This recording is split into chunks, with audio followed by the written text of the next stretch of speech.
Ladies and gentlemen, is this thing on? We are back. It has been a while. It's been a long while. It ain't been too long, but it's been about a month since the last time we recorded. Well, since the last time I recorded anything in general, it's been a fucking month. I had my little holiday break, man. How was yours? It was pretty good, bro. I got a little more seniority at work now, so a nigga was actually off Okay, work. So you feel me? That was okay. that was a blessing, first time in a while. But no, I really couldn't complain at all, bro. Uh, Bears did everything we needed to do. Some of the best tanking I seen in my life. Top two So tanking season in sports. The only thing that might have topped it is when the Spurs rested David Robinson to get Tim Duncan. yeah, I'm about to say, boy, you talking about 100 million plus in cap space and a number one pick. So something we all have never seen in our lifetime. So the Bears got a real opportunity to do something great here. Yeah. So that was a bonus. But other than that, I And you really got just your been chilling, franchise man. quarterback, which is the Yeah, most important part of this, because yeah. now that allows you to do everything with that fucking draft pick, man. So if you want to hear more about that, you can tune into the 79th and Hallis season finale pod this week. We got two special guests on there. I'm not gonna tell y'all who it is, but it's some people in the Bears media circle. Some of our guys will be joining us. We're gonna have a nice little talk about that. By the time you've been listening to this episode, Ryan Poe will be speaking to the media today, so it'll be interesting to see we have to say, man. This is just because it's the season finale. We're gonna have a lot of off-season content. I'm talking about a lot. We're gonna have draft specials. We're gonna have wall to wall coverage this entire offseason. This is I don't think it's I'm overselling it by saying this is the most important offseason in Chicago Bears history. So we're gonna be doing a lot of coverage, and me and my brother Flows will be in Kansas City for the draft. So that's going to be fun, man. But my holiday was cool. I'm just glad to be back here in LA, and I was on the road for 7 weeks. I feel like I got a taste of what tour life is like. Like it wasn't one of those things where I was just in Chicago. Like out of those 7 weeks, I was really only in Chicago, like really about three and a half. Just how much moving around I was doing. Of course, I was out there in the A. I was in New York. I had a fucking blast in New York. I was in Detroit. Shout out to Detroit, man. My auntie and uncle, they always hold it down when I'm out there. Think about it, Detroit gets a bad rap, man. I fuck with the D, man. I Yeah, fuck with the it's D. a gloomy ass city, but it's still a good city. Like Mm-hmm. you can have a good time in Detroit, especially as black folks. I think Yeah, we good underrate the food, good yeah people. we underrate the blackness of the being West. Like you can go find your people and have a good time. It's not you know it ain't California, it ain't Yeah, the South obviously, is yeah. the weather, but you can still It, have a good time in the D.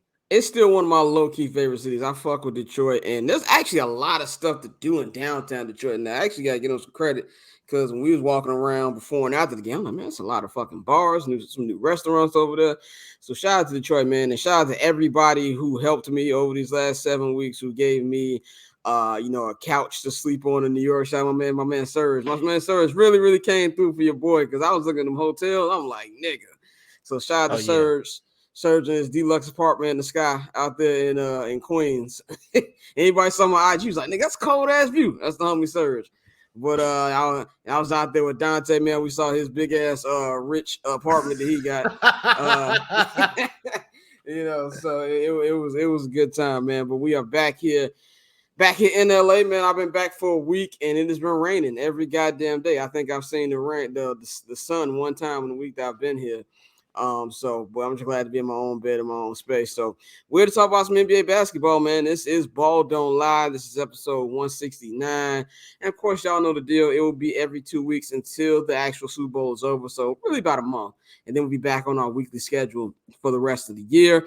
We haven't really been dropping much on Barbershop because of the holiday break, but I'm not gonna hold you. We'll be back on Thursday, regular time on Barbershop Network and H&B Media TV. Summer Sessions will be dropping this week. We got a great episode for y'all. And me and Dante are actually going to record Cinema with the guys after we're done doing this, breaking down BMF season 2. So if you are a Patreon subscriber, you might want to subscribe to that. So you know to follow me on Twitter at BarbChair Scott. You know to follow Dante at October Zone Tay. Follow the Barbershop Network at our new Twitter account at the BCNet because fuck Elon Musk. Like, I hire some made more a people, nigga. Come on, let's get hire this some more together. people, nigga. My brother sent the little request to get our page unlocked like maybe 10 days ago. We have still heard nothing. So hopefully that eventually gets done because the follow ratios kind of pissed me off. It was five years of trying to get that follow count up. and a little mistake was made. And if this was a year ago, that'd have been fixed like this. So, but whatever. Shout out to everybody who followed the new account. Keep that up. Follow at the BCNet. Visit thebcnet.com and subscribe to the Patreon. Patreon.com/Barbers Chair Network. Man, of course, you can get all your different packages on there, man. So let's get into it. We are in the calendar year of 2023, man. We are about a week away from the halfway mark, and I want to keep referencing this. I said this last season, I'm gonna say it again. The All-Star break is not the goddamn halfway mark. The halfway mark is basically Dr. King Day. Actually, by the time you're listening to this, the Bulls are actually playing their 41st game today. So this is officially the halfway mark for a lot of teams. So we're really starting to get into everything that's going on, man. But let's talk about the Brooklyn Nets. Let's talk about the Brooklyn Nets. We'll get into Kevin Durant's injury in a second, but let's talk about just how well this team has been playing, man. As everything sits right now, they are the second team in the Eastern Conference at 27-13. They're only a game behind Boston. They're 9-1 in their last 10, and they're actually won 18 of their last 20. Man, that is a nuts stat right there. And I think the thing for me that's been the most impressive, like we know what Kevin Durant can do. We know what Kyrie Irving can do. This has never been a question mark about what their ability and talent is. I'm loving what I'm seeing. Jock Vaughn, by the way, it shows you just how bad of a hire that Steve Nash was. Because it's not like Jock Vaughn is doing anything special. He's having guys play their roles, and it just shows you what having actual coaching does. And the thing that has impressed me more than anything, you're starting to slowly see Ben Simmons come around. Nick Claxton has been hooping. Royce O'Neal's been pretty good, even though he couldn't buy a shot against the Bulls a couple of days ago. Seth Curry, the whole thing. But they're playing defense. They are a top 10 defense in the NBA, which is something that we've always said since this team has been together. Yes, they can score, but can they fucking defend? And this is something where I feel this is an actual formula of success now. Now, I wanted to see them beat some really good teams. Now, they did beat Milwaukee, which is a good one. They blew Milwaukee out a couple weeks ago. But I was really looking forward to the rematch against Boston with them on Thursday, but Kevin Durant will not be playing that game because he has a strained MCL. He will be out for at least a month. What's your take on just what we've been seeing from the Nets, and are you buying this? I think that's been a big conversation about whether people are buying what the Nets are selling right now. I mean, I'm buying until we figure out how severe KD's injury is. He's gonna be reevaluated in a couple of weeks. So just depending on how long he's out, that'll determine if I really buy long term. But for right now, yeah, definitely. And I think more than anything, this makes you wonder if they truly regret trading for James Harden, because before they made that trade, they had KD, Kyrie, and a bench. Like they had a legit squad. You feel me? Before they did all those trades, moving people around to get James Harden. But like you said, you've seen a big step up for the role players, and that's something that they're gonna need going forward. Ben offensively, it still looks ugly. He's moving the ball, but still shooting like 41% from the free throw line. I think it was like at one point he had taken 4 free throws in like 2 weeks or some shit. Yeah, So terrible. like stuff like that. It is what it is. But overall, the Nets, I think you really have seen, KD and Kyrie finally start to gel and actually, be on the court. That's why it's unfortunate, the KD injury, because the one thing that we've said all the time that holds them back is health. And here we are again with KD going down. Yeah, I agree with that too. And it's just like, but I think that's just how like the NBA is, was really, really been a lot with them. And hopefully the diagnosis is just what they said today, strain, and he'll be all good to go. I think they have enough to hold down the fort without KD, like enough for them not to drop too far, because it's the Eastern Conference. And really everything after the 5th seed is just ridiculous. It's nasty basketball. Everything out like from 6 through 10, I think it's like a 3-game difference. So they're not going to fall that far back. I think home court advantage will be an important thing. So they do want to stay afloat with the Boston and Milwaukee, and even Cleveland. Cleveland's been playing good ball. But I think the thing that makes me actually buy what they're selling, considering they're healthy, is the fact that they are playing defense, because they can score with anybody. And that's something that which really just what we've all been asking for them for the longest time. And I think that's a great formula to win basketball. Yeah, no, you're absolutely right. And I think now it's just a matter of, getting his team healthy again. Shout out to TJ Warren beating the bubble allegations. He's starting to Yeah, play beating the better. bubble out again. Yeah, you were right on Really, that one. I was like, he got to prove it to me, and he has been yeah, doing that. he's definitely been doing that. That was a low key pickup. So just a matter of seeing how they move forward without KD. Who's gonna pick up that slack? Obviously you're not gonna get one guy to give you the what is KD averaging. The 29, the KD's getting the 30 a night. You feel me? But then you can get, three guys up their points a little bit. You know what I'm saying? Just pick up that slack. We know Kyrie is gonna be Kyrie. Ben, this might be a time for Ben. Like you said, even if it was just being more aggressive going to the rack and like trying to get buckets that way, slashing. Because obviously, he's not gonna shoot the ball, but that like again, that is what it is. But I think going forward, like you said, seeing what players can really pick up that slack for KD is going to determine a lot for the Nets going forward. Definitely, man. Let's talk about these individual performances we've been seeing in the NBA. It's been Adam Silver's product has been on one the last couple weeks, and I don't think the games have been the best. Like there's multiple blowouts every night, so I don't feel like it's just we just getting great games every night. But these individual performances, nigga, have been fucking ridiculous. You got what Luka's doing every night. Luka had like what a 60, 20, and like 10 game like 2 weeks Yeah, ago. 60 Shit like points over that. the lot. I got it written down. It's actually been 13 50-point games so far this season. Okay. Uh, D Mitch has 71. Yeah, Luka we had are. the 60-point triple double. Embiid had 59. He's also had 55 or like 53, something like that. Giannis and AD both have scored 55. Like it's just been an onslaught of offense. G. So like we've LeBron's been seen a lot. averaging damn near 40 over the last week Yeah, by his damn self.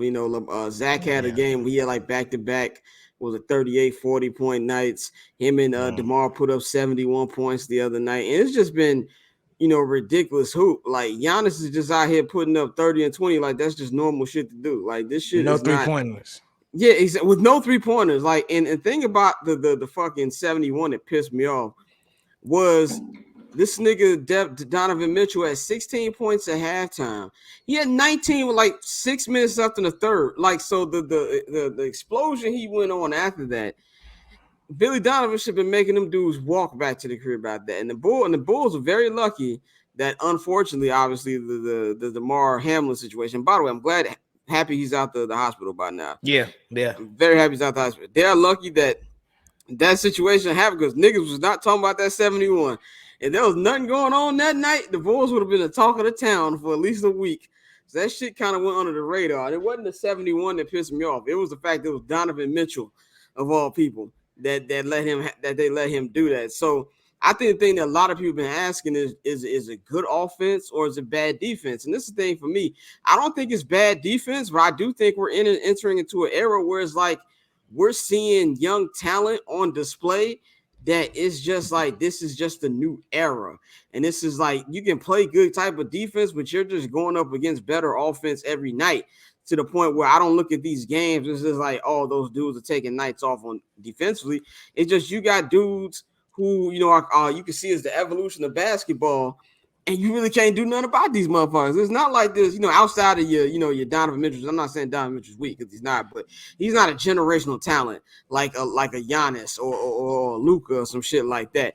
That type of shit for these dudes is easy because they're doing it every night. And I just really think you're starting to see the evolution of the game this whole season in general. And we're going to get into more about a new era that we're entering in later in the show. But I think you're just kind of seeing like, I kind of feel like it's like the changing of the guard a little bit. It's kind of like that part in wrestling where it was the end of the Attitude Era and the beginning of the Ruthless Aggression Era. Where it was you weren't talking about Stone Cold, The Rock, Undertaker as much, but you got the John Cena's, you got the Randy Ortons, and you got guys like that. You're starting to see that right now. I don't think it's just a thing of these niggas ain't playing defense. Yeah, I mean, I think it's a combination of things. Like everything you're saying is true about the offense, but I think the product we get now is like David Stern's baby all grown up, where it's like Yeah, that's the a good league one. has slowly but surely started pulling rules out, like no hand checking. They threw the zone in there for AI and everybody who was doing all the ISO ball, and they got rid of that. You know what I'm saying? The three and the keys, is the way the game is coached. It's so much that plays into it. But I think with defense, it's kind of like with cornerbacks and DBs in the NFL. Like the game is just policed so different that you can't do certain things to try to slow somebody down offensively. So, you know what I'm saying? I think, back in the day, it's always cliche. We hear old heads say it, but like it's true.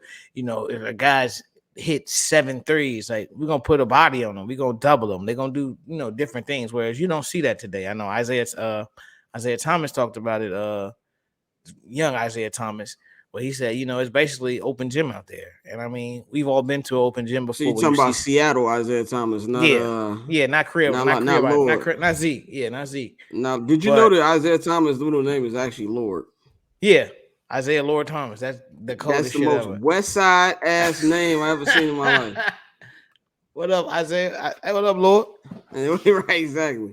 No, that nigga, man. But yeah, when he made that comment, I think that really rings true. And like I said, one thing, we've all been to the gym and seen somebody get hot, but then take that and put everything you just said into it with like the most talented niggas on earth. They in the gym, getting hot, what I'm saying, not really being guarded, what I'm saying, no hand checking, not really getting doubled, even like it's funny because everybody clown Devin Booker when he was like, hey man, we ain't doing doubles and pick up, we working on our game. But you see why he said that, because like He's still funny as hell for that.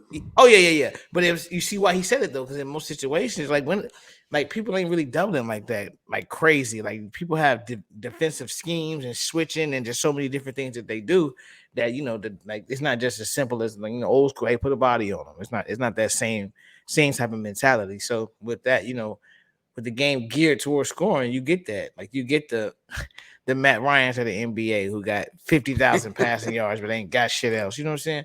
There's gonna be a lot of people like when you look at the scoring records and just the career points, you be like, damn, he had that many points. But Yeah. it's just because that's the way the game is now. Yeah, I think it's like I'm gonna give a good comparison. It's kind of like if you look at like '90s quarterbacks whose name wasn't Dan Marino. It's like if you look at a guy like some of the Elway, top yeah. quarterbacks, Elway or like a Troy Aikman. This thing, Troy Aikman is a Hall of Fame quarterback, one of the greatest quarterbacks of all time. Mitchell Trubisky has more passing touchdowns in the season than Troy Aikman ever did in his career because of the evolution of the game. And that's what made a guy like Dan Marino such a freak show, because he was throwing like fucking Patrick Mahomes in the 80s. Like that shit was just like unheard of. And I think that's what you're seeing right now with the evolution of the game. So I want the games to get better, but it's definitely one of the things where it's like, what the fuck? Like Vucevic put up like a 21, 19, and 12 game the other day. Yeah. With like 4 or 5, with like what was it, like 4 blocks or some shit. It was like this is the first time since Scottie Pippen. Like it's just everybody is out here putting up stats. And that's just kind of the era we're in right now, where we're seeing all these individual performances. And I do think it's entertaining. I just want the games to be better. That's all I ask you. It's like we have multiple fucking blowouts per night. I mean, when we get done recording this, I'm probably just gonna be done watching sports for night. There ain't nothing else to watch. So it's just like, I want the quality of the games to get better, but it has been wild watching this streak, man. Let's talk about the beloved, the Chicago Bulls, man. The Bulls right now are currently in a game right now with the fucking Celtics. They were down 50 points. Of course, we listen to this, that game will be fucking over. Who knows what the fucking score was? But the Bulls were down 15. They cut it to 5, but the Celtics back up 96-88. DeMar DeRozan got hurt. He has a strained quad. So I'm no doctor, but to me that smells like a couple weeks. Zach LaVine went on a 9-0 run by his damn self. He's definitely gonna think he Kobe over the next couple weeks. But the Bulls been playing a lot of great basketball lately. They are 8-3 in their last 11. They have moved up. They're in the 9th seed right now, but they are only like 3 games out of the 6th seed, and they are 2 games out of the 7th seed. So they're right there in the middle of that entire bottom of the East mess that you have right now. I think the thing to me that really was kind of like the turning point, if you want to call it that, was at the locker room calling out Zach a couple weeks ago after they ridiculously gave up 150 points to the Minnesota Timberwolves. And I just feel like after that, the team has kind of responded. Zach has responded. And I think a lot of it's been also Zach is healthy now. This is something that knee has been bothering him for a long time. He was missing time early in the season. And Kendall Gill and Jason Goff said something very interesting on the postgame show the other night, which we did not know. He said in the Milwaukee series, I think it was game 3, he said at the end of the game, it was in the tunnel, and Zach told him, like, man, I can't feel nothing. My knee is fucked up. Like, he said, I can't even cut or anything like that. And it was like we kept it to ourselves. We didn't take it to the to you guys on the show. But he was like he couldn't do anything. And of course we knew. Like I didn't think it was something where Zach was passive in the playoffs. You could tell he couldn't do anything. And so to see him now healthy, you're starting to see the Zach that we see, and you really were seeing that him and DeMar were clicking before DeMar got injured, which is unfortunate. Kind of like the Nets thing on a smaller scale because the Nets are a better team. But this is a team where they were gelling, and it's like one thing about this Bulls team is like when one person gets hurt, they get back in line if somebody else gets hurt. Caruso got hurt the other night, now Caruso's back. DJJ's been out the lineup. Javonte Green ain't played in a couple weeks, but I feel like Billy Donovan has done a solid job of keeping his team in there. I know this is a low bar. I know the bar's in here. I know you say you Trevor Ariza, but I've actually been impressed with Pat over the last couple. Don't start this shit. I've been impressed. I'm sorry. I've been impressed. Don't do it. I've been impressed with what I've seen for Pat, and I do think it's imperative for us not to give up on this kid because of what the fuck I'm watching Larry Markkinen do right now. To give him every opportunity to succeed. But I like what I'm seeing. For my expectations were this season, my expectations was a high play-in seed, like 7 was actually where I predicted. So I think they're in that direction, and I think it's going to be very interesting. We're officially a month away from the trade deadline of which direction AK is going to go. I don't see any way whatsoever that they blow it up now, especially with them getting back into the race. But what's your feelings on how they've been playing better and, just how they've been gelling recently? I think this team is going to rise and fall with Zach LaVine at the end of the day. Like, as much as I like DeMar, you know what I'm saying? I still like Ayo, even though he's been back and forth between the starting lineup and the bench. But as much as we can talk about anybody else, it's going to rise and fall with Zach LaVine. And so, with him, as we both said, he just looks like he's healthier. It's just more bounce, more pep in his step, more aggression on offense. And I think that's something that we all saw it last year. We didn't want to say it because DeMar had, so many games. He was in the MVP race for a while. But there was such a your turn, my turn mentality with this offense. And so you see them more so playing in unison, everybody getting a buckets in the floor of the game. You still have some chunky moments where it's like, all right, bro, like all right, cut this shit out. Like, DeMar is still gonna be DeMar, and sometimes his isos will drive you crazy. More often than not, we enjoy the results, but it's still tough trading 2s for 3s. But that's why I think you need Zach to step in and be who the guy you paid him to be. So I think it's on Zach. I'm enjoying it. And they were playing real mediocre basketball out the gate. They weren't even watchable. Yeah, it was like I'm not watching this shit. Like you would turn it off with no hesitation. But like even now, like tonight, Zach has 24, damn near shooting 50% from the field. You're starting to see a better product and a better performance from him. And he just hit another 3 to cut it down to 5. So it's like he's really been doing that. I think the fourth quarter conversation people have been having, and even Zach himself was saying he wanted more looks. I think it's a mix of things. One, I think Billy Donovan has to run plays for him, and sometimes I feel like Billy just be watching the game with us late in games. But it's one, I feel like Zach has to be more aggressive. 2, DeMar got to pass the goddamn ball. Like I even seen in the game the other night, I forgot who they were playing. I forgot who was it. He had it was Philly. It was Philly. We had 11 threes. And Zach is cooking. He's like begging for the ball. And it's like he shouldn't have to be putting his hands up. Pass the goddamn ball. And the thing that kind of annoys me about DeMar is every shot he takes is difficult. Like it'd be like 4 niggas on him, and this nigga's still shooting. So it's like we need more, to give Zach more looks, but at the same time, Zach has to have higher basketball IQ in these situations. Because a lot of times when we do get these looks, the nigga shoots like Westbrook, just shot selection wise. So I think it's a whole bunch of things they got to work with. And one thing I got to give love to, Vooch, nigga. Vooch been having a good year. I know Bulls fans Bulls Twitter has made him out to be the scapegoat, and they stay on what the fuck they want to do. Vooch has been hooping. I think Vooch has been doing what he's been doing. And a big stat I saw, the Bulls have, I think, have only lost 1 or 2 points when he has like over paint points over 10 or something like that. Like Stacey King says, it's a simple game. Put them in the post, and it opens up other things. Now, it's going to be harder for this team because they don't have 3-point shooters. They don't have the things that they need, but for what they need right now, I think it's working. And Kobe White, got to give him some love, too. Kobe's been playing much better as well. So, he can go. He can go, too, but you absolutely No, right. I'm not saying he can't go. This nigga should go. I know. Yeah. Don't want to sound like a Kobe advocate here. But that nigga can definitely get the packing. But from what I've seen, he's been good, and at least right now the games are watchable. Okay, Zach. Well, at least I don't know what's the score now. 97-99. He just hit another 30. Okay, so it's like from what I'm watching right now, it's at least watchable. You know what I'm saying? I think that's the only thing you can ask from this team right now, man. Let's talk Which, about hold on, I'm not gonna let you go that quick. But to the last thing you just said, to me and Mikey's point, it's time to blow this shit up. But like you said, they've been Look, playing we better can lately. argue. I'm gonna say on air the debate we've been having in our group chat for, like For the 3 last weeks, fucking nigga. month. This is why I'm anti blow it up. There's 2 reasons, and this is maybe just a personal thing for me.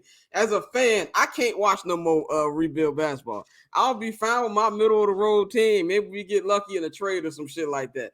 I can't watch no more rebuild basketball, especially with the way that the draft is formatted. We were worse than the Pelicans and the Mavericks during the Luka and the Zion years, and nothing.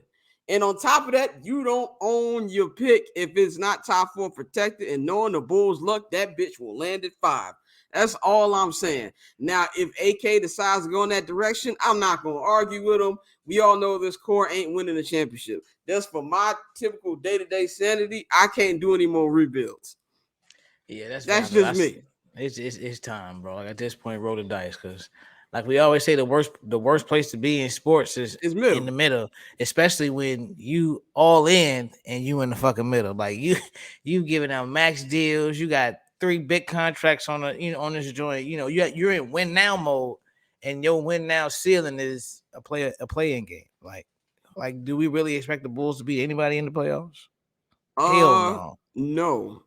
No, not at all. Exactly. So One, at this like the point, only team that they could kind of like take. Only team who you even give them like a shot in hell against is Cleveland, but just from a matchup size, they can't beat Cleveland. Like Cleveland beat their ass in the first game of the season, and they've beaten them twice. And I think Donovan missed one game, or Darius missed the other, and no Mobley. They just don't match up well with that team, man. So I don't think that'll work. So I'm not. All y'all points are right.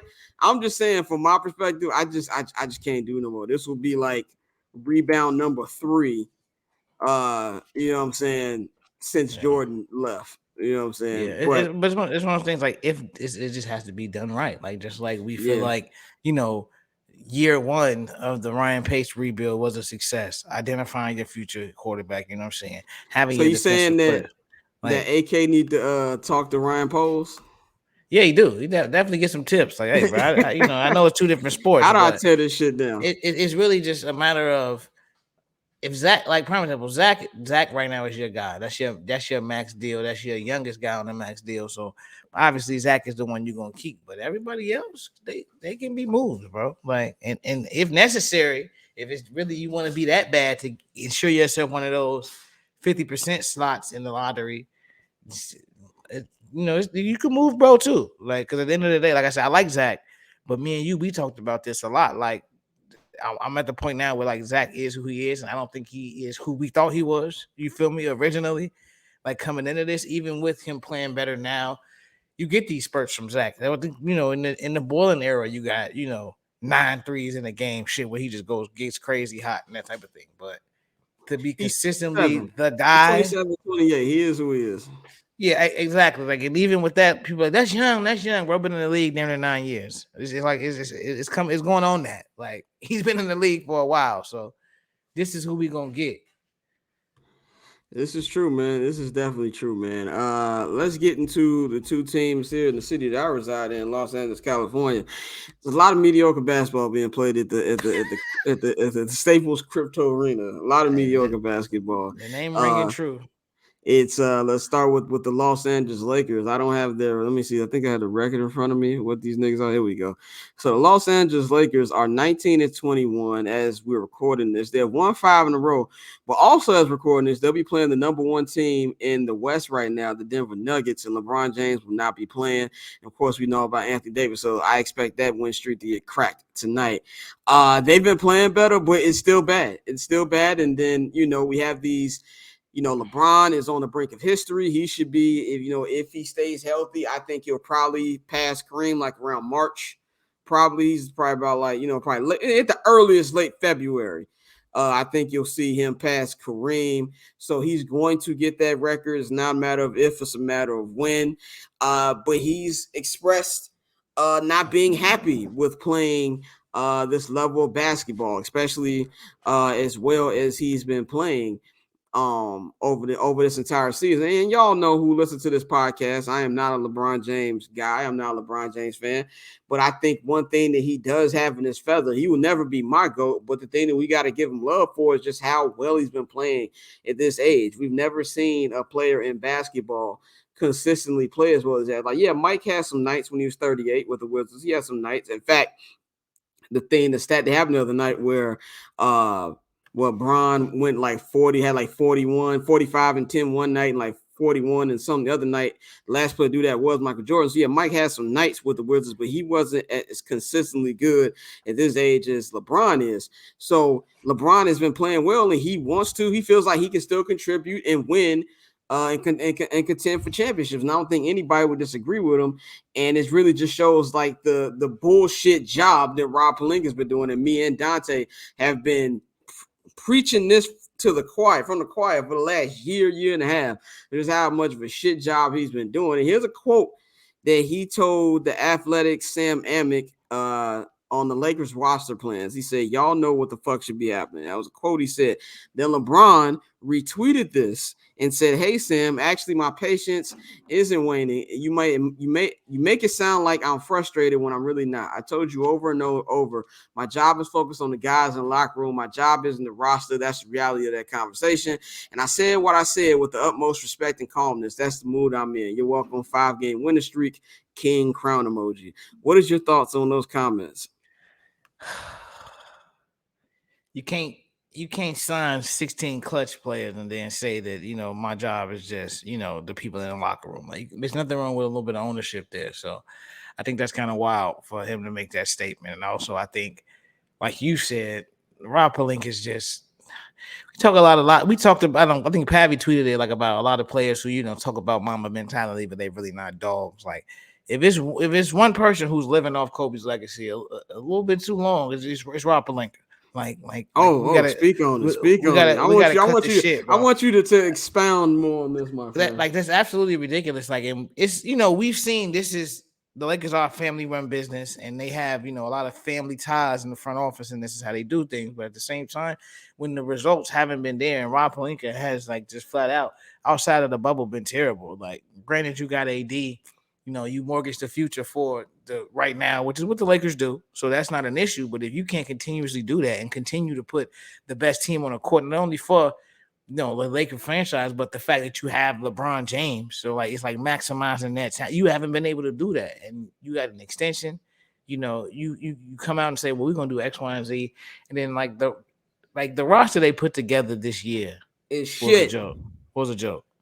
It really was, and obviously we say that with no disrespect, because people will be like, who are y'all say no disrespect to them. When I like, say in terms of the rest of the league, right? Exactly. When we say these players are bad, we're comparing them to other league players, not the nigga that's hooping on fucking Cadillac and La Cienega. Yeah, and exactly. And like I had this argument at work. It's like people are like, well, who are we watching the game and tell? Like, nigga, I'm somebody watching the game. Like, I see who you playing. I can't get my thoughts, nigga. Like, yeah. I see the difference. Like, you can't sit here and tell me you are something that you're not. Like, no disrespect, but like, we watching it, bro. The results are there. And so Pelinka, man, like, I don't know what, like, how bad was Jim and his brother that Jeannie, was able to really finesse the franchise from them and do this shit? Jeannie is a smart woman. If you watch the Lakers documentary, and I don't know these gentlemen, I'm not calling them stupid, but they were dumber than her because they basically let her take the franchise. You know what I'm saying? Like, if you like, they just let her. She was smarter. I think she took a little bit of that from her father. And the thing to me, to me, it's a perfect comparison between the Lakers and really, I can't even say the Yankees anymore because the Yankees had a pretty goddamn good offseason. So Hal Steinbrenner can tell me to shut the fuck up right now. So I'm gonna put the Yankees to the side. I'm gonna give y'all a succession reference. And I saw this is a tweet I saw not too long ago, which was the funniest shit I ever saw. They said the Lakers are like what happened if Roy Star Waco was taken over by Shiv. by Chevron. Basically, Yeah. that's what the Lakers are. And, and R.I.P. my nigga Bean. When Bean said that he needed that Jeannie needed to be like Daenerys. Yeah, she's like Daenerys in season 8. That's who Jeannie's like. Daenerys, the Mad Queen.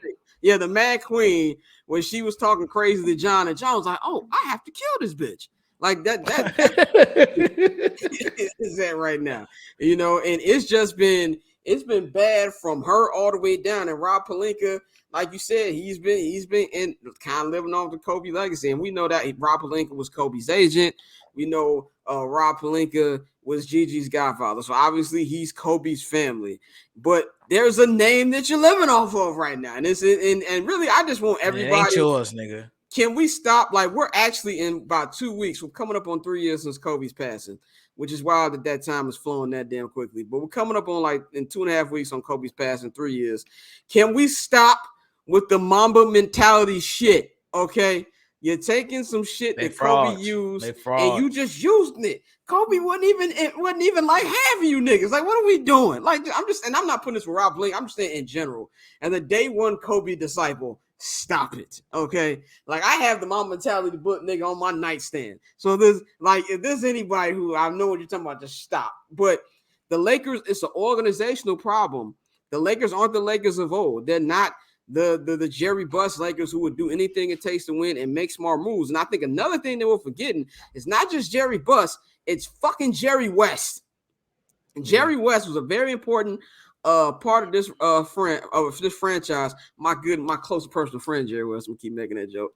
My ice cream buddy Jerry West. But what he did with getting Shaq and Kobe there, drafting Kobe, signing Shaq, and basically gift wrapping the Lakers Pau Gasol. He has a whole, I can't even say gift wrap because that trade became Marc Gasol, even though we didn't know what Marc Gasol will be at the time. But at the time, it looked like a fleecing. But you need a strong general manager. And one thing I always said about Jerry Cross said, which was never, his quote was actually never wrong. Yes, organizations do win championships, but he was saying that as in the players don't do shit. So the way he was saying it was disrespectful, but he wasn't 100% wrong. And that's the issue. But I'm not taking LeBron off the hook for, like you just said, with clutch employees, but also nobody told you to sign that extension, nigga. You should have put them niggas' feet to the fire and like, I'm not signing shit. So you give me some players in here. And I live around a lot of Laker fans. I know a lot of Laker fans. Hear me and hear me good. If you think Miles Turner and fucking Buddy Hield are saving this, you out of your fucking mind. All right? You're out of your fucking mind. I think they have been playing much better. But do you understand the energy that LeBron has to drop damn near 40 just for these niggas to be in the game? Like that, he put all that energy on the court just to barely beat the Kings, and the Kings are a good team this year. But all that energy, you got who's the center? Thomas Bryant. He got to play like the next Wilt Chamberlain. This hot streak from Dennis Schroeder is not lasting. All this shit has got to happen for them to stay competitive, and they still like 2 games out of the fucking play-in. So it's like, I think their ceiling is still the same. And that's if Anthony Davis, and we can't even say if anymore. You just got to expect Anthony Davis to not be there. That's the point of his career that nigga's at, that he's just not going to be there. So if those things happen, yes, they can get a play in. They might be able to beat somebody a game or two, but this roster is not built for a 7-game series against any of them top 6 teams in the Western Conference. Yeah, no, not at all. And that's what I think people fail to realize. Like, even when they go on these streets and, like, as a fan, you get caught up like, oh yeah, here it goes, turning around. The reality is, like, yeah, you can do all this shit in the regular season against trash teams, but when you got to lock in against one quality opponent in a series, how you gonna react? In back to Rob Pelinka being bad at his job, like, you couldn't even sell high on Russ at a point where Russ is, his value is low as coming shit. off the bench, doing his thing, value probably highest as it'll ever be. And you still can't do that. So I mean, and now Russ is back. And now Russ is hooping. And now Russ is hooping again. I was glad that everybody got off Russ back because Russ ain't playing that much different than he was when he was starting. It just looked different. You know what I'm saying? Which is what I said. They fucking won when the trade. I'm talking about the minute that Woj bomb dropped. I said, you can't have a nigga like Russ on the court with LeBron. These niggas are 2 ball dominant players. LeBron is a point guard and a power forward body. This just wasn't going to work to fucking begin with, man. But let's get to the other Staples Center tenant, the team that I cover, the Los Angeles Clippers, they are currently, as you're recording, is 21-21. They are tied for the 6th seed with the Golden State Warriors.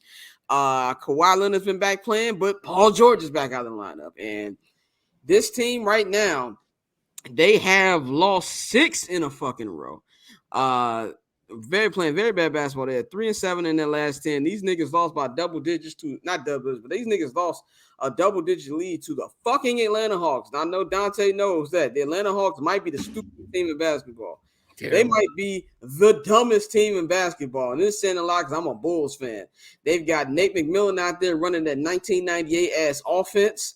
It's just bad all the way. And they lost to these niggas at home. And I think the conversation about the Clippers to me is funny because it's a simple conversation. These niggas need to play together. It's really that fucking simple.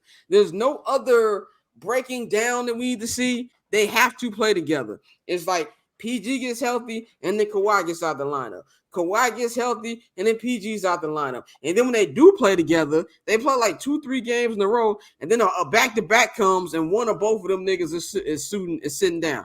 And I understand they're trying to keep them healthy for the playoffs. This is one thing I keep trying to get people to understand.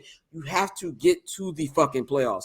The NBA this is not a league where you can just snap your fingers, April come, you ready to hoop. It's just not going to happen. You're going up against teams who play together and you're going to fail. I think they need to go out there and just say, look, if they're legitimately hurt, it's one thing. But the load management shit has got to stop. They didn't run so many damn lineups that last night they asked Ty Lue what the lineup was, and he said, I don't know. I forgot. That nigga was dead ass serious. So it's just a amount of me. Can I get a 10-15 game sample of us at least having PG and Kawhi in the same lineup together before I can give any realistic idea of what this team can do? Because if I can't see that, it's a pointless discussion we having because you got a different lineup every fucking game. And I really think it's just as simple as that. Yeah, I agree. And it's crazy because this is year 4 of having this fucking conversation. Like, this is what we've gotten with the Clippers since Kawhi. 4. We've been having this talk before COVID. Yeah, so it's crazy. So I mean, I'm with you 1,000% on the Clippers. Like every year I pick the Clippers. Like that's my sneaky team. They got everything you would want in a team. We talk about how this league is built around these days. Versatile wings, and you got 2 of the best versatile two-way players in the game, and y'all can't do shit. So I mean, I'm sure it's frustrating as a team. Top down from ownership to coaching to the players. It's frustrating, but at the same time, like we said, you can't win anything if you don't have that chemistry. It's the same thing we talk about with Brooklyn. Not playing together, not logging those minutes together. So when it is a playoff game and it's time to lean on each other, you can actually do that. The Clippers don't have that opportunity because there's always somebody out of the lineup. So I know, like I said, with them headed to a new arena, trying to eventually they're gonna have to try to fill that motherfucker because now you can't really just live off the fact that you're at Staples. That's dead. That's a great point that I'm glad you brought up because I was just about to get into that because me and Pavy legitimately had this conversation like 3 hours ago. This is the thing that a lot of people are not on, and that's why I think has part to do with the load management because I believe Steve Ballmer's like, I don't want to ruin these niggas to where they can't play in my new stadium. That's a big thing right there. Like you said, they can't live under the protection of playing the Staples Center where, I'll go downtown, watch a non-expensive game, see some NBA All-Stars, go eat in LA Live, have a good time. These niggas got to come out to Inglewood. And for niggas to come out to Inglewood, you know what I'm saying? And it's not fully built up over there. There's no restaurants over there yet. Now, of course, probably like by the time the stadium is built, I expect the Hollywood Park area to be more built up and there'll be more stuff to do around the stadium. But as of right now, there's nothing but the damn taco trucks. There's nothing about. You ever actually been to LA? Yeah, if you actually been to LA, the thing about this area, nigga, you go to down a block down the street, is what up, blood? That blood ass Roscoe's ain't that far. So there's nothing to really do around. So if you're going to try to get people to come out there to these games, you want stars. And the Pav also remember that they don't want to rush them on the court. They don't want to have any fucked up goodwill with the teams. Maybe they can't get any other free agents. You need to get star power in the building because you're not the Lakers. And I also think the next door neighbor is about to have this problem. Listen to me and listen to me to good. This is a football note. Nobody in Los Angeles gives a fuck about the Chargers. I don't give a damn how good Justin Herbert is. Hey, time out. Hold on, not to cut you off. Season ticket holder here. You know how hard it was selling them fucking tickets? You know how hard it was selling them motherfucking tickets, bro? I'm talking about it was a few games. We just gave them bitches away. Like, bro, you trying to go to the game today? Here. Like, just and this is a take team it. that won 10 games. 10 fucking games. And has a playoff nobody game cares. this weekend. Nobody gives a fuck. Nobody gives a fuck. And people cared about the Rams last couple years because they were winning. That rebuild is starting, and Sean McVay is about to get the fuck up out of here. So they're going to have a hard time filling up that damn stadium that they spent all that goddamn money on. So it's a business decision here too. This is one thing I think people need to understand about Los Angeles. If you're not from Los Angeles, live in Los Angeles, spend any heavy time in Los Angeles, this is a 3-team city and really only 2. These niggas only care about the Dodgers and the Lakers and USC football. If you are not one of them 3 niggas, if you are not winning, they don't give a fuck. And I know Los Angeles people get mad at me when I say LA ain't a sports city, but it is not. Chicago is a sports city. New York is a sports city. Philly's a sports city. Boston's a sports city where they rally around each and every team, no matter the damn record. That's the case. That's not the case here. Even when the Lakers suck, nigga, we can go get a fit off. You know, I can go take my shorty with me. We can go watch the game. We can be seen. You know what I'm saying? We can get a couple of the mojitos and a nice Staples Center bar. You know what I'm saying? It's a nice date night experience. These niggas not about what's going on the court. These niggas is 3 games under 500. The stadium's packed every night. Every other team don't have that luxury that the Lakers and the Dodgers have. And that's the thing that we're seeing right now with the Clippers. I think that business has something to do with the fact that these Paul George and Kawhi ain't playing every night. Yeah, no, absolutely, bro. And that's what it really comes down to, because no matter how much depth you have, no matter how much we say, oh, but this team can do this, if you don't have your stars on the court, that shit don't matter. Yep. You're not winning in this league without your stars. And they superstar driven league, man. They haven't been able to consistently keep their stars on the field. On the court, you know what I'm saying, for the bulk of a season. Like, I know at this point, I'm not expecting, you know, the way niggas played back in our day where they win 82 games, 81 games. Like, you can't even keep them on the court for 60 games. You feel me? 70. Like, it's to that point. So it's a different era too, as far as like these dudes play so much basketball. Like, they come into the league playing basketball year round. I don't care what sports you're playing. You're not meant to do physical activity like that all fucking year. Like, these kids don't get a fucking break. So they're way more seasoned coming into the league than the Michael Jordans or, you know, Hakeem Olajuwons and, you know, that era. It's such a young fucking league. Like, I remember in The Last Dance when Kobe was talking about it, like, he said, I was like the youngest dude there. Kobe's age at that time is the norm now. You know what I'm saying? Like, there was a real old guard. There's not the older guard are niggas our age. You know what I'm saying? The Stephs, the KDs, the LeBrons. That's the older guard. So I think just how much basketball they play has a lot more to do with the injuries, even though I feel like these players take way more better shape and way more better care of themselves than players in the past, man. So I think that's something to do with it. But long story short, long rant short, y'all got to play them damn players, man. If they're not, it's just going to be another wasted season for the Clippers. Ain't nothing going to happen because you just can't put this shit together and think you're just going to win a 7-game series. You might be able to win a play-in game or 2 just because Kawhi and PG win healthy all that level. But you're not going to do anything of significance against these teams in the Western Conference if you don't play fucking basketball, man. I think it's really what it comes down to. So let's get into our next topic, man. This one is a really good conversation, man. I feel like we're entering the first real parity era we've seen in the NBA since the 1970s. And even like with the influx of new talent we're seeing, it kind of reminds me of the 80s where, you know, I feel like 1979 when Magic and Bird were drafted, to me is what I consider the modern NBA.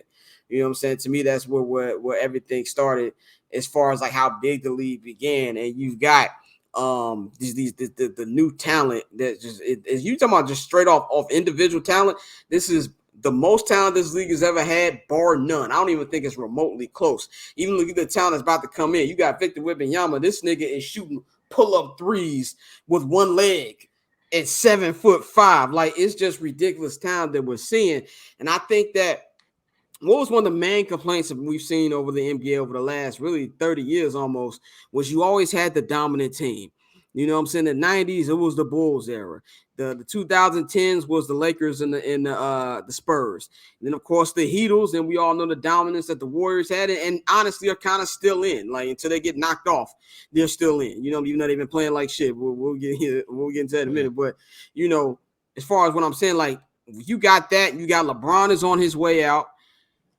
Do you think the NBA is prepared for a parity era? Because even if you look at the ratings, and we all know that the NFL is America's pastime. It's not baseball anymore. It is the NFL.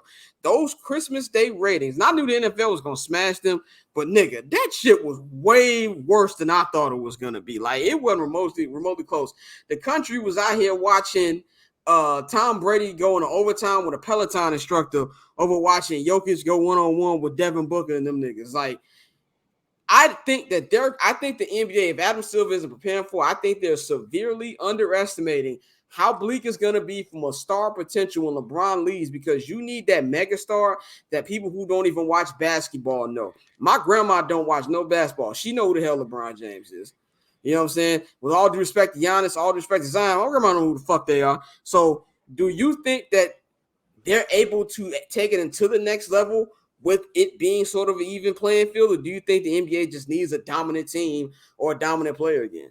I mean, I think eventually that player will come. Yeah, there's always one. There's always somebody that comes in and takes that mantle. I think right now, with it being such a big business to push certain stars, and everybody's getting branded, and everybody has endorsements and things like that. Sometimes the spotlight is being spread out more. But I think overall, the league will still find that guy to put in front of everybody and make him a household name. Like as much as, don't get me wrong, Mike is the GOAT. Mike is, in my opinion, the greatest to ever lace up a pair of sneakers. But like, he was marketed as, eventually as the GOAT. Whether it be Gatorade to Nike to everything that pushed him into every living room in America. You feel me? So there's gonna be a guy. There will be a guy, and I think it's just really more so now with streaming and the way content is consumed. The league has an opportunity to have multiple figures. Like they may not have the individual star power of a LeBron, of a Kobe, of a Jordan, Bird, Shaq. Like they may not have that gravitational pull of stars like that, but collectively, people will still come watch at least the big games, the playoffs, all of those games on ESPN, on cable television, all the playoff games to get you the extra revenue. So you'll still get people watching those. But I think football is just a different beast, especially with the way we consume content and it being a 17-game season as opposed to an 82-game season. Yeah. Like that's one thing I realized, like covering baseball, with it being 81 home games, I went to like 45 home games, and that still felt like a shitload of my time. That's a lot, exactly. And so it's gonna always feel different that way as far as ratings and everything, because it's always that damn, the NFL, you lose 2-3 games, you had a playoff contention. Right, so exactly. Always that, all right, we gotta win this week. With basketball, baseball, it's always all right, we got time. Look at fucking Jets. These niggas was playing well all year and just like the Dolphins did they damnedest to not make the playoffs. You know what I'm saying? Yeah. So I agree with that. I think I'm with you on that. I do think the NBA is in a better position than they were when Mike retired in '98 because one, the internet, two, like there really wasn't, like after that 5-year period between '98 when LeBron came into the league, it was rough. And I know a lot of people who either our age or a little younger, they fantasize that era, but we were there. That was some ugly ass basketball. Like, the 3-peat Lakers were dominant. Them niggas was not entertaining. Like, let's not sit up and act like them niggas was enjoy watching Shaq score 45 on Todd McCullough. Like, get the fuck out of here. Off post ups. Like, it wasn't like that. So I feel like they're more well equipped to survive because they have a bigger talent pool than they had post '98. And there's definitely gonna be guys, and I think that their social media presence in general helps them a lot because I think they have the best social media presence even over the NFL. I think there's a bigger presence social media for the NBA than there is over the NFL. But I think the best thing that Adam Silver's got to do, just don't try to compete with the NFL because that's going to be a losing battle. One thing that I like that they did this year, I know a lot of people call it pussy, but doing the Thursday night battles, they moved that TNT to Tuesday. Like, you know what I'm saying? Which is smart.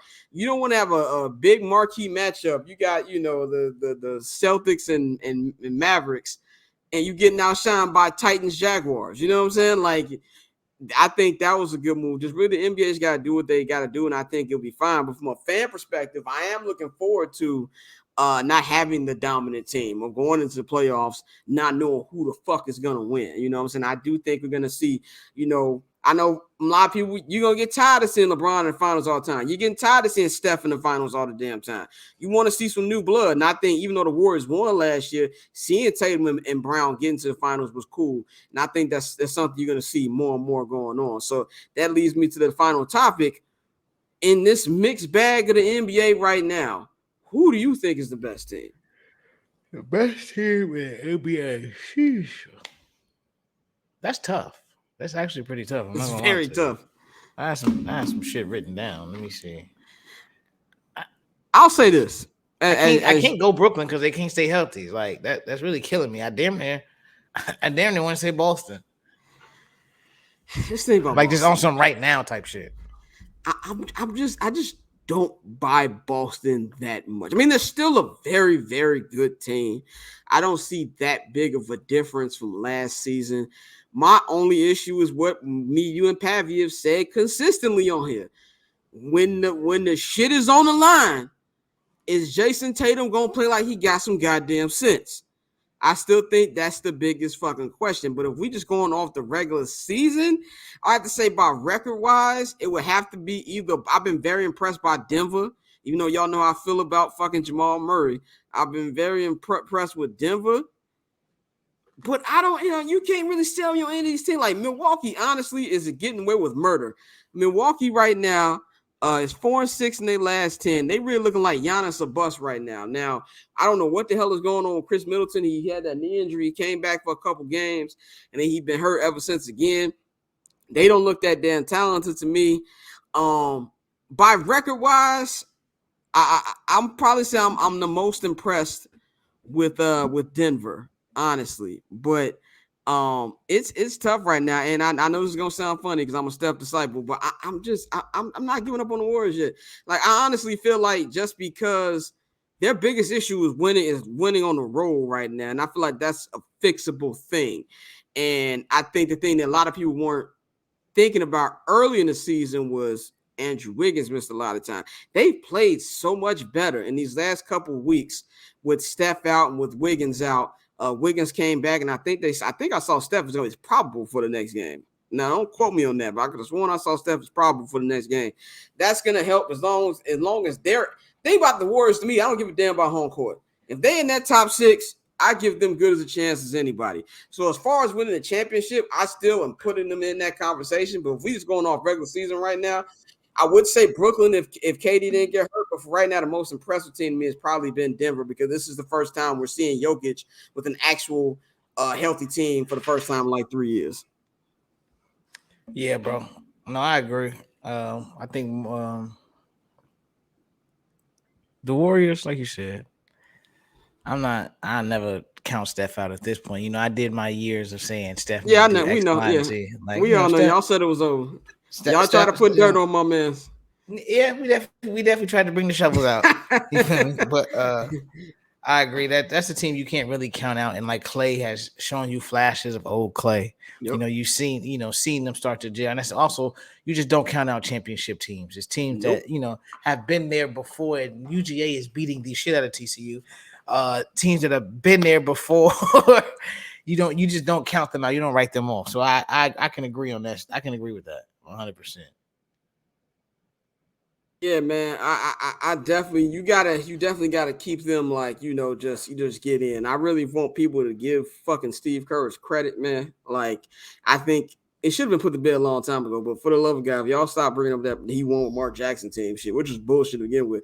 This was not a John Gruden, Tony Dungy situation, bro. Like, it was not one of them type of things. He is legitimately one of the best coaches in basketball, and I want y'all to give my man Steve Kerr more fucking love, man. So that's all I got to say about that. That is all we have for y'all today on this edition of Ball Don't Lie, man. Episode 169. We'll be back in 2 weeks, man. We'll be closer and closer to the trade deadline. I think this is going to be an interesting one because, as Woj said the other day, there's a lot of teams who are, really all 20. If you're a top 20 team in the NBA right now, you're in it as far as like playoff / play-in. So it's like, teams got to make a decision. Do we want to go out here and get the play in and, go for some of this playoff money, or are we going to sell assets to try to get Vic? So I think that's going to be something to watch over the next couple weeks, which direction teams are going to be pivoting. So looking forward to that, man. This is the part of the year where I actually pay attention to the NBA. So, we're going to get into the nitty-gritty, man.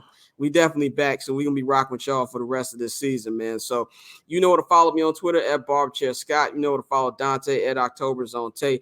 Follow the new backup Barber's Chair account at the BCNet. Hopefully our older one will get back soon, get off the bullshit. Elon actually pay these great people at that company so we can get our fucking shit back. And also so they will actually be paid for doing the shit that they do. Visit the website, thebcnet.com. Subscribe to the Patreon, patreon.com/Barbers Chair Network, man. We out, man. We gonna holler at y'all in 2 weeks.